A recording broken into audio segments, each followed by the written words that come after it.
விதமாக நாங்க ஹவுஸ்மேட்ஸ்க்கு அத முடியாதுன்னு கிளியரா சொல்லியாச்சு. நான் அப்பப்ப வந்து தனிப்பட்ட அவங்களுடைய பிளேட்டையும். நண்பர்கள் அனைவருக்கும் வணக்கம். இப்ப லைவ்ல பார்வதி கமருதீன் கேஸ் தான் போயிட்டு இருக்கு. பார்வதி ஒரு ஸ்ட்ராங்கான பிளேயர்ன்றதை திரும்ப திரும்ப ப்ரூவ் பண்ணிட்டு இருக்காங்க. அந்த மாதிரி தான் இன்னைக்கு இதுலயும் சூப்பரா பெர்ஃபார்ம் பண்ணாங்க.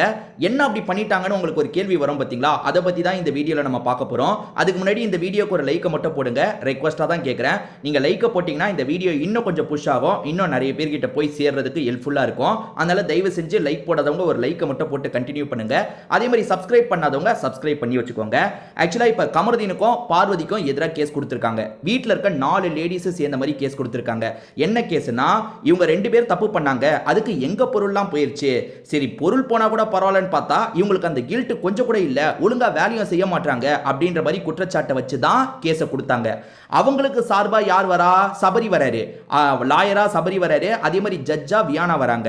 சரி, இப்ப பார்வதி டீம் எடுத்துக்கிட்டோம்னா யாருமே முதல்ல முன் வரதுக்கு விருப்பம் இல்லாம தான் இருந்தாங்க. பிக் பாஸ் என்ன சொன்னார்னா, யாருமே வக்காலத்து வாங்கலன்னா பார்வதி கமருதீனே வக்காலத்து வாங்கிக்கலாம், அதாவது அவங்களுக்காக பேசிக்கலான்ற மாதிரி சொன்னாரு. ஆனா அமித் அதுக்கப்புறம் வந்தாரு. இப்ப அமித் தான் லாயரா வந்திருக்காரு. அதே மாதிரி இவங்க தரப்புல வந்து ஜட்ஜா யார் வந்திருக்காங்கன்னா வினோத் வந்திருக்காரு.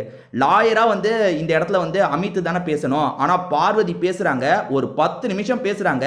வீட்டில் இருக்க எல்லார் பண்ற மொல்லமரித்தனத்தையும் முடிச்ச வைக்கத்தனத்தையும் போட்டு உடச்சிட்டாங்க. நீங்கெல்லாம் என்ன சொல்றீங்களாடா, நான் தப்பு பண்ணதான், ஆனா நீங்கெல்லாம் ஒழுங்கு கிடையாதுன்றத போட்டு கிளின்னு கிழிச்சிட்டாங்க. எதனால பார்வதி ஸ்ட்ராங்கான பிளேயர்ன்றதை இந்த ஒரு 10 நிமிஷம் 15 நிமிஷம் பார்வதி பேசுறதை கேட்டீங்கன்னா உங்களுக்கு புரிஞ்சிடும். கண்டிப்பா சொல்றேன், லைவ்ல பார்க்காதவங்க போய் இந்த வீடியோவை மட்டும் பாருங்க. பார்வதி அப்படி என்ன பேசியிருக்காங்கன்ட்டு. ஏன்னா இன்னைக்கு ஃபுல் எபிசோடு வந்து நைட்டு வரும். ஆனால் ஃபுல் எபிசோடில் பார்வதி பேசின 2 நிமிஷத்தை காட்டினாலே பெருசு. 10 நிமிஷத்தெல்லாம் கண்டிப்பாக காட்ட மாட்டாங்க. ஆனால் பார்வதி நறுக்குன்னு பேசினாங்க. என்ன பேசினாங்கன்றதை ஷார்ட்டாக நான் சொல்கிறேன். எல்லாத்தையுமே சொல்ல முடியாது, நான் ஷார்ட்டாக சொல்கிறேன். ஆக்சுவலாக அமித் தான் இவங்களுக்காக பேசணும்ல. ஆனால் அமித் இவங்க கிட்ட கேள்வி கேட்குறாரு. இவங்க அதுக்கு பேச ஆரம்பிச்சு எல்லா விஷயத்தையும் சொல்லிட்டாங்க. என்ன சொல்கிறாங்கன்னா, இந்த மாதிரி நாங்கள் தப்பு பண்ணிட்டோம், அந்த தப்புக்காக நிறைய வாட்டி சாரி கேட்டுட்டோம். இல்லை, ஆனால் வீட்டை சேர்ந்தவங்க என்ன நினைக்கிறாங்க, நாங்கள் கில்ட்டாக ஃபீல் பண்ணலன்னு எங்களுக்கு ஒரு தண்டனை தந்தாங்க, பேசவே கூடாதுன்ற மாதிரி சொன்னாங்க. அந்த தண்டனையை என்னால் ஏற்றுக்க முடியாது. அப்படிலாம் பேசாம இருக்கணும்லாம் யாரும் சொல்ல முடியாது, அதனால நான் ஏற்றுக்க மாட்டேன்னு. அதுக்கப்புறம் வந்து நிறைய கிளீனிங் வேலையெல்லாம் தந்தாங்க, அந்த வேலையை நாங்கள் சரியா பண்ணலன்னு சொல்றாங்க. இந்த வீட்டில் இருக்கவங்க என்ன நினைக்கிறாங்கன்னா, அவங்க பார்க்கும்போது அவங்க சொல்லும் போதெல்லாம் நாங்கள் வேலை செய்யணும், அதை பார்த்து ரசிக்கணும்னு நினைக்கிறாங்க. அதெல்லாம் வேலைக்கு ஆகாது. நாங்கள் வேலை முடியுதா இல்லையான்னு தான், நாங்கள் நைட்டு எல்லாம் வேலை தான் செய்வோம். நான் நைட்டு இந்த மணிக்கு தான் தூங்கினேன், நேற்று இந்த வேலையெல்லாம் பார்த்துன்னு ஒவ்வொரு வேலையா லிஸ்ட் போடுறாங்க. இதுல கேள்வி இருந்தா கேளுங்க, அதாவது இந்த வேலையை நீ பார்க்கலனா அந்த கேள்வி இருந்தா கேளுங்கன்ற மாதிரி சொல்றாங்க. இதை தாண்டி ஒவ்வொரு பாயிண்டா உடைக்கிறாங்க. ஒண்ணே இல்ல, எப்படி நைஸா எப்படி சாமர்த்தியமா இன்னொருத்தங்களை அட்டாக் பண்றாங்கன்றத பார்வதியை பார்த்து கத்துக்கணும். பார்வதி அப்படியே போற போக்கில் எல்லாரையும் தட்டுறாங்க.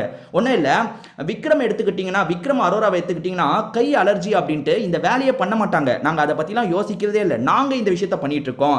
அதே மாதிரி கிளீனிங் டீம், அந்த வெசல் வாஷிங்ல இருக்கவங்க கூட தனிப்பட்ட முறையில் அந்த கப்பு, தனிப்பட்ட முறையில் தட்டை யூஸ் பண்றதெல்லாம் வாஷ் பண்ண மாட்டாங்க, நாங்க அந்த தட்டியும் சேர்த்து வாஷ் பண்றோம் அப்படின்ற மாதிரி சொல்றாங்க.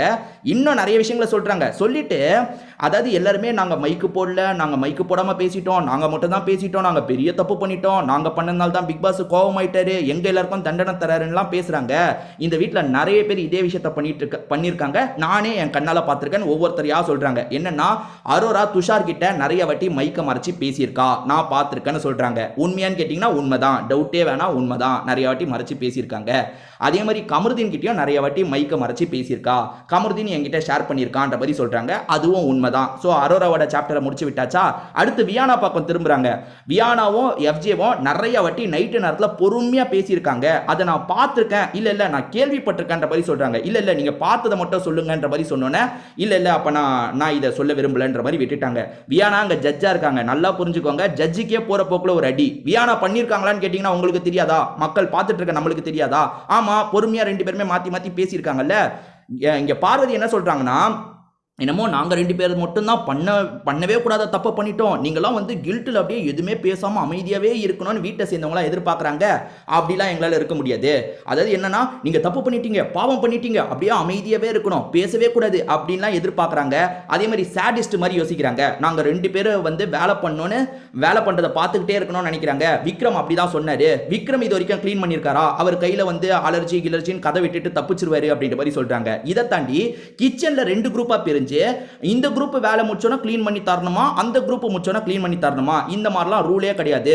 ஒரு வாட்டி தான் க்ளீன் பண்ற மாதிரி இருக்கும். ஆனா இவங்க 2 வாட்டி எங்களுக்கு வேலையை பிரிச்சு தராங்க. அதையும் நாங்க அட்ஜஸ்ட் பண்ணி பண்ணதான் செய்றோம். இதை தாண்டியும் கில்ட் இல்லைன்னா எப்படி கில்ட்டா இருக்கும்? இவ்வளவுதான் எங்களால பண்ண முடியும். எங்களால பண்ண முடிஞ்ச எல்லாத்தையும் பண்ணிட்டு இருக்கோம். இதை தாண்டி கில்ட் இல்லைன்னா அது அவங்க தப்பு, என் மேல தப்பு இல்லைன்ற மாதிரி பார்வதி போட்டு உடனே உடைச்சிட்டாங்க.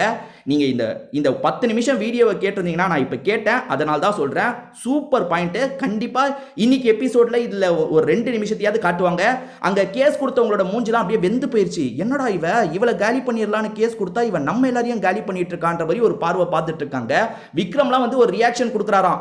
நீ பண்ணது ஒன்றும் என்ன அஃபெக்ட் பண்ணல, இதெல்லாம் வந்து நீ ஒன்றும் அவ்வளோ பெருசா பேசலன்ற மாதிரிலாம் விக்ரம் ரியாக்ஷன் கொடுத்துட்டு இருக்காரு. ஆனா வச்சு செய்யன்னு செஞ்சு விட்டுட்டாங்க. பார்வதி ஸ்ட்ராங்கான பிளேயர்ன்றதை திரும்பியும் ப்ரூவ் பண்ணிட்டாங்க. இதை பத்தி உங்களுக்கு ஏதாவது கருத்து இருந்தா அதை கமெண்ட் செக்ஷன்ல சொல்லுங்க.